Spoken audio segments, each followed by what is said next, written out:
Assalamualaikum warahmatullahi wabarakatuh. Halo teman-teman, kembali lagi di channelku dan kali ini aku akan membahas penalaran analisis part 2. Sebelum teman-teman melanjutkan melihat video ini, jangan lupa klik tombol subscribe, like, dan bunyikan loncengnya karena di setiap hari Jumat aku akan membagikan konten-konten yang berkaitan dengan CPNS dan P3K.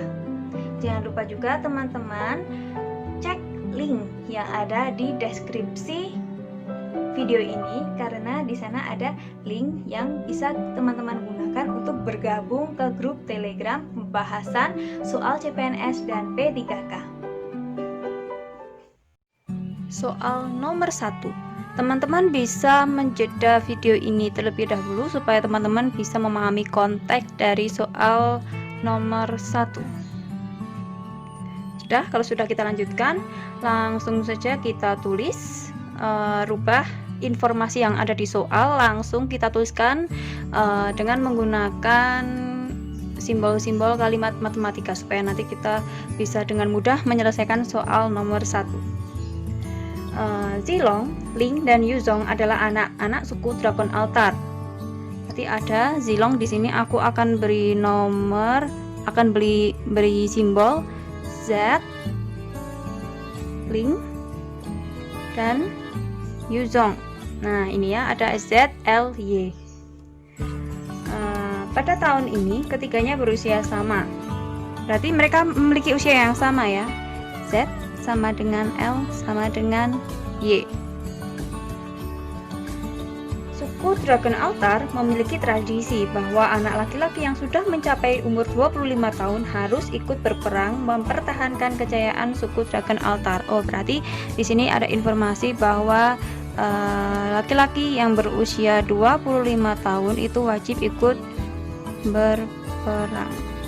Nah, kita sudah bisa menganalisis kalimat pengantar, lalu kita langsung masuk ke kalimat-kalimat yang merupakan pembatas dalam soal ini, yang merupakan aturan ya.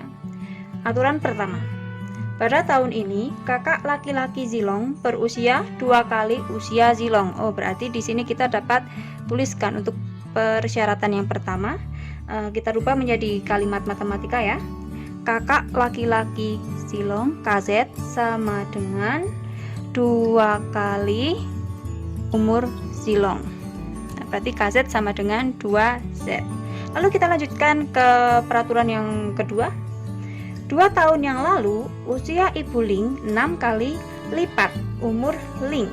Berarti untuk yang kedua ini 6 tahun yang lalu Ibu Ling, berarti Ibu Ling IL min 6 karena ini 6 tahun yang lalu sama dengan 2 tahun yang lalu ya, berarti ini dikurangi 2 teman-teman, bukan 6. 2 tahun yang lalu umur Ibu Ling 6 kali lipat umur Ling, berarti sama dengan 6 kali lipat umur Ling. Umur Ling saat 2 tahun yang lalu ya teman-teman. Ibu Ling melahirkan kakak laki-laki Ling pada usia 28 tahun. Nah, berarti dari sini kita tahu bahwa selisih umur Ibu Ling dan kakaknya Ling itu adalah 28 tahun karena ibunya Ling itu melahirkan kakaknya pada umur 28. Berarti kita tulis di sini IL dikurangi KL sama dengan 28. Kita lanjut ke peraturan yang ketiga. Kakak laki-laki Yuzong lebih tua 2 tahun daripada kakak laki-laki Ling.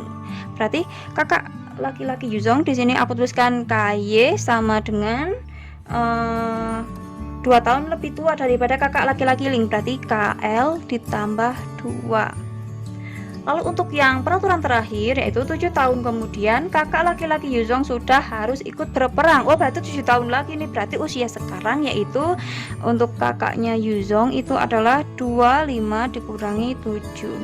Nah, berarti kita sudah selesai merubah dari bentuk kalimat biasa, kita rubah menjadi ke kalimat matematika. Kalau sudah seperti ini, kita lihat soal nomor 1.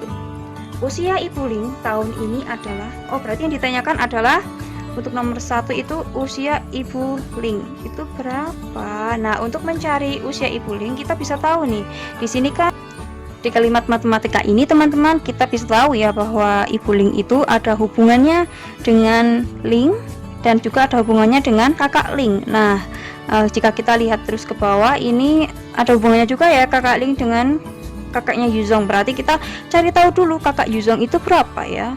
Ya, berarti 25 dikurangi 7 sama dengan 18 tahun. Nah, kalau sudah seperti ini dari kalimat peraturan yang ketiga, kita bisa tahu bahwa umurnya kakak Ling itu kan berarti 2 tahun lebih muda dari kakaknya Yuzong, berarti umurnya 16 tahun di tahun ini. Nah, kita dapat informasi nih, kakaknya Ling itu adalah 16 tahun. Nah, kita naik ke sini. Oh, berarti untuk mencari umur Ibu Ling itu adalah 28 ditambah usia kakaknya Ling. Nah, berarti 28 ditambah 16 itu ketemunya ini 4, ini 4. Oh, berarti usia ibunya Ling itu adalah 44 tahun. Berarti jawabannya yang B. Mudah sekali kan teman-teman, asalkan kita bisa merubah kalimat dalam bentuk biasa ini dirubah dulu ke dalam kalimat matematika, terus kita bisa merubahnya dengan benar dan kita menghitungnya dengan teliti, pasti kita bisa dengan mudahnya menyelesaikan soal-soal penalaran analitis. Lanjut ke soal nomor 2 ya. Di soal nomor 2 yang ditanyakan adalah usia Zilong, Ling, dan Yuzong 2 tahun kemudian. Nah, padahal di sini kita tahu bahwa usia Zilong, Ling, dan Yuzong itu adalah sama. Berarti kita di sini tuliskan mereka umurnya sama. Kita tulis misalkan dalam bentuk X. Nah, sehingga yang ditanyakan di nomor 2 itu adalah usia mereka 2 tahun kemudian. Berarti yang ditulis adalah X plus 2 itu sama dengan berapa? Nah, dari sini kan kita tahu nih bahwa usia Ibu Ling kan sudah ketemu 44, sedangkan di sini ada hubungan antara Ibu Ling dan Ling. Nah, berarti dari peraturan yang kedua ini kita bisa gunakan pernyataan yang kedua ini untuk mencari umur Ling. Langsung saja kita cari ya. Ibu Ling dikurangi 2 sama dengan 6 dikali Ling dikurangi 2. Langsung kita masukkan X-nya ya, teman-teman. Ibu Ling di sini adalah 44 tahun dikurangi 2 sama dengan 6. Lalu Ling diganti X dikurangi 2. Ini berarti 42, ini 6, ini dalam kurung X min 2.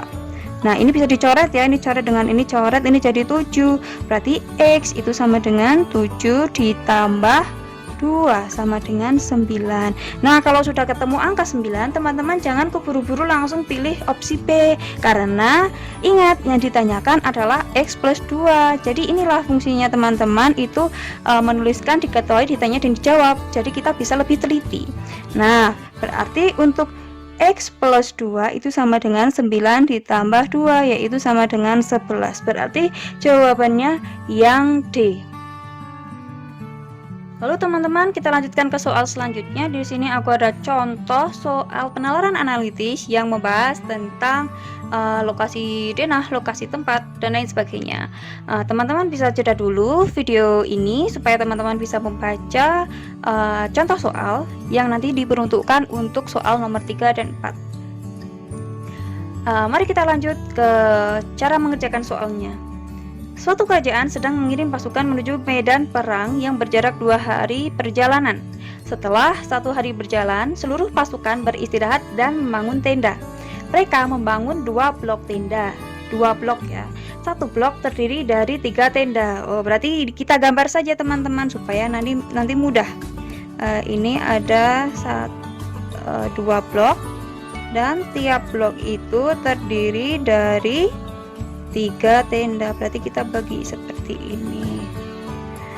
1 blok terdiri dari 3 tenda.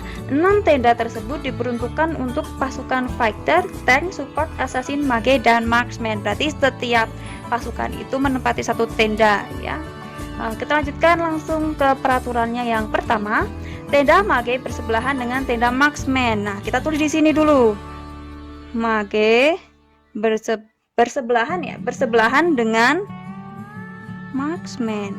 Nah, untuk yang peraturan pertama ini kita masih agak ambigu ya, letaknya di mana kan belum tentu jelas gitu. Lalu kita lanjut dulu ke peraturan yang kedua, barangkali bisa lebih jelas. Tenda support berseberangan secara diagonal dengan tenda vektor dan berhadapan dengan tenda assassin. Nah, kalau ini juga masih agak bingung ya teman-teman, kita bisa lanjut dulu ke peraturan yang ketiga, barangkali lebih jelas lagi. Tenda tank berada di tengah blok dan berhadapan dengan tenda marksman. Nah, kalau ini kan sudah jelas ya, kalau tenda tank itu pasti berada di tengah blok. Berarti aku tuliskan di sini. Di sini ada tank, di sini ada marksman. Nah, kalau marksman di sini berarti magenya bisa di sini atau di sini. Kita tulis misalkan di sini saja ya. Magenya di sebelah kiri. Nah, terus kita lihat nih yang peraturan kedua. Tenda support berseberangan secara diagonal dengan tenda vektor dan berhadapan dengan tenda assassin. Kalau digambarkan seperti ini teman-teman. Support itu berseberangan secara diagonal dengan tenda vektor dan berhadapan dengan tenda assassin. Nah, kalau misalkan supportnya seperti ini letaknya, berarti letak mana nih yang paling mungkin? Dan yang paling mungkin itu adalah ini nih, di sebelah sini. Jadi ketika supportnya aku taruh di sini, nanti kita bisa taruh assassin di depannya. Assassin dan vektor berseberangan secara diagonal di sini. Nah, ternyata mudah banget ya teman-teman untuk bisa mengerjakan soal penalaran analitis. Umumnya orang-orang itu menggambar dulu, membuat coretan dulu gitu, untuk bisa membantu kita menyelesaikan soal penalaran analitis. Kalau misalkan teman-teman cuma awangan, ya sulit sih. Ya meskipun mungkin ada orang yang bisa, tapi karena kita ini masih dalam tahap belajar, aku sarankan teman-teman harus bisa membuat coretan ya dengan rapi supaya nanti bisa membantu kita menyelesaikan soal-soal penalaran analitis. Lalu kita lanjut ke soal yang nomor 3. Tenda mage berseberangan dengan tenda. Nah, enak banget kan, tinggal kita lihat nih, mage berseberangan dengan vektor. Berarti untuk nomor 3 jawabannya yang C. Lalu kita lanjut ke soal nomor 4. Jika tenda mage dan vektor bertukar posisi, mage dan vektor misalkan bertukar posisi ya, maka tenda vektor berseberangan secara diagonal dengan tenda, misalkan vektornya di sini, berarti dia berseberangan secara diagonal dengan, berarti dengan tenda assassin. Berarti jawaban untuk yang nomor 4 itu adalah kunci jawabannya itu adalah yang E. Teman-teman, pasti kalian sudah dengar berita bahwa perekrutan CPNS tahun 2021 khususnya untuk jabatan guru, tenaga medis, dan penyuluh itu akan dialihkan seluruhnya ke P3K. Pasti banyak dari kalian yang merasa sedih, merasa sakit, kecewa, karena kalian sudah belajar, sudah menyiapkan diri, bahkan sudah ikut bimbel berbayar. Pesanku untuk teman-teman, kalian boleh bersedih, tapi jangan berlarut-larut. Kalian harus segera bangkit, mempersiapkan diri untuk menghadapi segala kemungkinan. Kebijakan itu orang yang membuat. Kita tidak akan tahu pada akhirnya kebijakan itu akan berakhir seperti apa.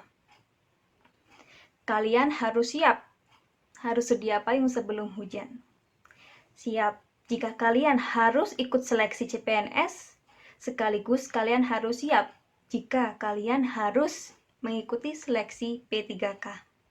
Itu dia tips dan trik menaklukkan materi penalaran analitis versi aku. Jangan lupa teman-teman terus pantau channelku, karena di setiap hari Jumat aku akan membagikan konten-konten yang berkaitan dengan CPNS dan P3K. Jangan lupa juga untuk teman-teman cek link yang ada di deskripsi video ini dan klik linknya supaya teman-teman bisa bergabung ke grup Telegram pembahasan soal CPNS dan P3K. Sampai jumpa di next video. Wassalamualaikum warahmatullahi wabarakatuh.